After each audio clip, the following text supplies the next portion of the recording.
Summer in Australia, not the best time to be testing all-wheel drive systems on slippery surfaces or the capability of winter tyres. That's why Mazda's brought us here to beautiful Crested Butte in Colorado, in the middle of winter as you can see, to test their all-wheel drive system. Now, Mazda reckons that their iActive system is better than the competition.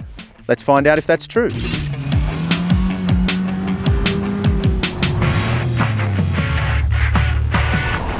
It started snowing when we landed in Crested Butte and kept snowing for the next 48 hours. So much snow fell, over a metre over that period, that all of our driving activities nearly had to be cancelled because there was so much snow and limited visibility. We ended up having to cancel our road drive, but fortunately the rest of our track activities were able to continue as planned.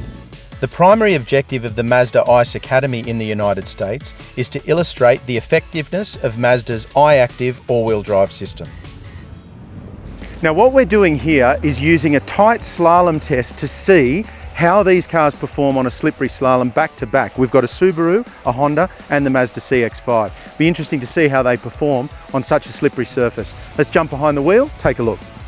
After the slalom test, we put the vehicles up a steep, icy incline to see how they would perform on a slippery surface from a standing start.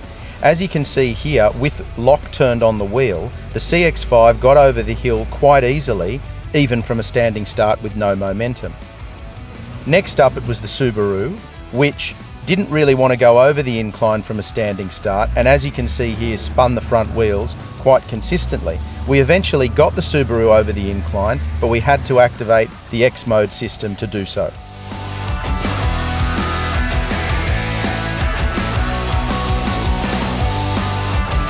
Last up it was the Honda, and once again from a standing start it struggled with the incline. We eventually did get the CR-V over the slope, although here you see it backing down. We needed a little bit more momentum and a little bit more work on the wheel to get it over the slope. The final part of the day was also the most fun part of the day. We got to take the MX-5s out on the icy racetrack to do a little bit of drifting. Why? Because we could.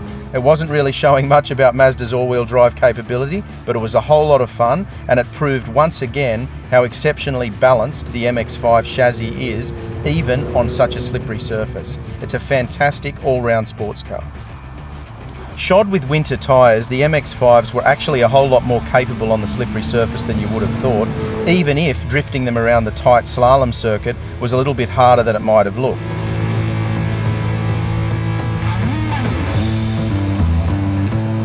It was low speed, mainly second gear stuff, and it was a whole lot of fun even when you got it wrong. So as you can see, there's a whole lot of snow and a whole lot of ice. We've driven the Mazdas back to back with the competition, and it has to be said their iActive all-wheel drive system is actually pretty good. It works really well, especially on really slippery surfaces. We don't get to access this kind of driving in Australia very much, and when it's as wide as it is outside today, that's no bad thing. We've had a good time in Colorado though.